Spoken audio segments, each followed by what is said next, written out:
Medina is often referred to as Al-Madinatul Munawwara, the enlightened city. The source of its light wasn't electric or unnatural. The Prophet's mosque wasn't lit up by lamps until after he'd left this world. It was during the Caliphate of Umar ibn al-Khattab that the first torch was burnt in Al-Masjid al-Nabawi. But Medina earned the distinctive title of the enlightened city, Al-Munawwara, because of the light that shone brightly in the hearts and minds of its inhabitants. So, what does a model centre look like?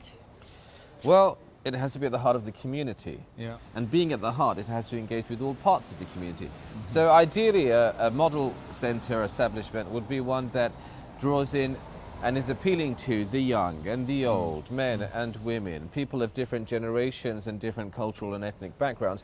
But very importantly, one that's not just restricted to the Muslim community. Yeah. One that really can engage with and help us discharge our obligations towards wider society. Yeah. There's so many attractions here in the city. Why bring Islam or Muslims here? A city centre is a very busy, bustling place. It's a place where people of every background interact for reasons usually of the dunya. People can buy and sell, people come together and check out the sites. And we're drawn together by the humanity that exists within all of us, black and white, young and old. In every city around the country, at this moment, there is a significant Muslim presence that we number in tens and thousands.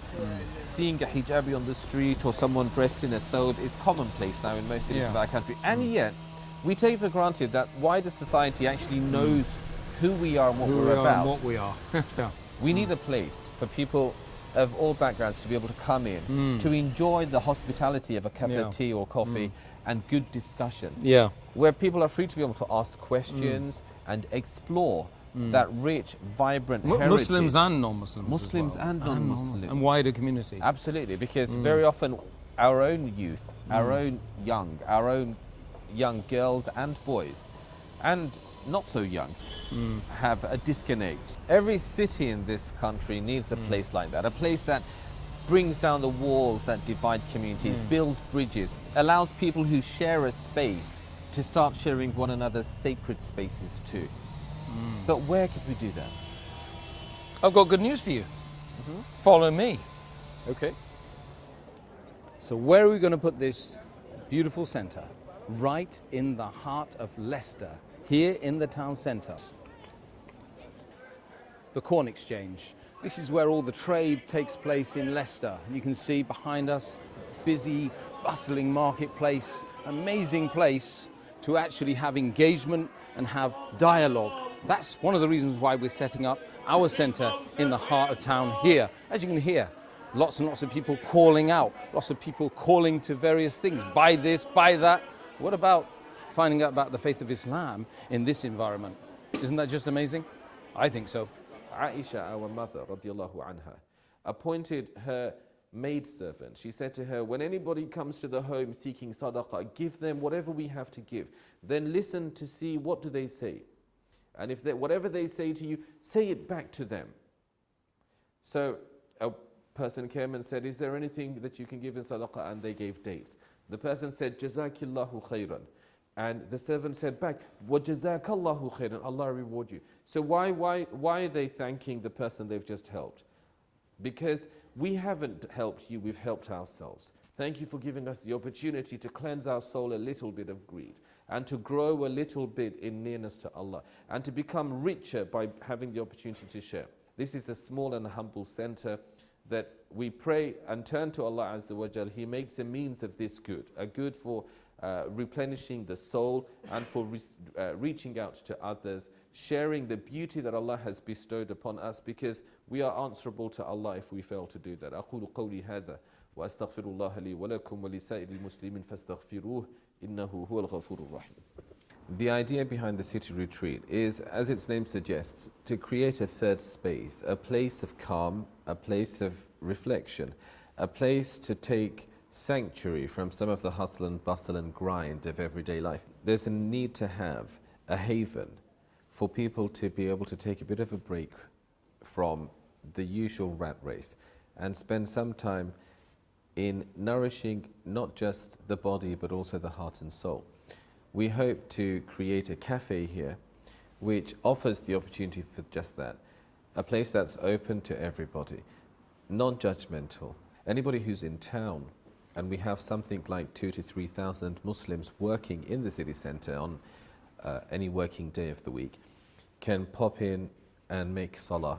Men and women, if you're out here shopping, it's a great place to stop to make sure you don't miss that fundamental obligation that is part of the contract between Allah and the servant while we go about our worldly affairs. On a Friday, the khutbah delivered in, inshallah, a language and themes that people can connect with will also give people the opportunity to discharge an obligation without having to travel outside of the city centre. But being a musalla isn't the primary function of the retreat. Muslims need to make salah, and so of course we have to have somewhere that offers that with comfort and convenience. But the vision, the idea behind the retreat is about so much more. We want the retreat to be a place where everybody can come in and share in that. If you had a friend who was interested, inquisitive about Islam, where could you take him? Most people wouldn't feel confident, perhaps, or comfortable walking a non-Muslim friend, especially if they're a female, into your average masjid setup. This is outside of the heart of the Muslim community in order to try to get into the heart of mainstream communities. So the city retreat, as it currently stands, comprises mainly of this hall. For the time being, it's used on a Friday as a musalla, but on other days of the week we have various activities. Some of these are geared towards wider society, others towards helping out and supporting members of our own community whose needs have often not been fully met, whether that's women, whether that's converts and new Muslims, whether that's people with relationship problems and who are in need of counselling and support. We also have a basement that has a great deal of potential, but will also take a great deal of investing to bring it up to speed. Classrooms, a recording studio, a library, wudu facilities can be housed in the basement downstairs. The courtyard is a beautiful enclosed space, really epitomizing what the city retreat is about. This opens up not only to the basement downstairs, but adjacent to this hall we have 3 shop fronts. 1 or 2 of those will become part of the city retreat cafe, inshallah.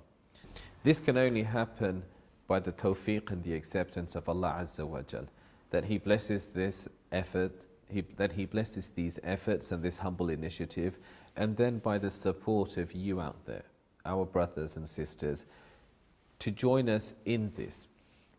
That's not just financial support. We need you, our brothers and sisters of Leicester's community, to come together to help us create a warm, loving and comfortable environment, a place for sharing and of exploring, a place for discussion and dialogue, a place that's built on concern, not on judgment. Please come and help us in any way that you can, and not least of all through your dua and paying us a visit, joining us for a cup of tea and maybe a salah sometime. Jazakumullahu khairan. Assalamu alaikum wa rahmatullahi wa barakatuh.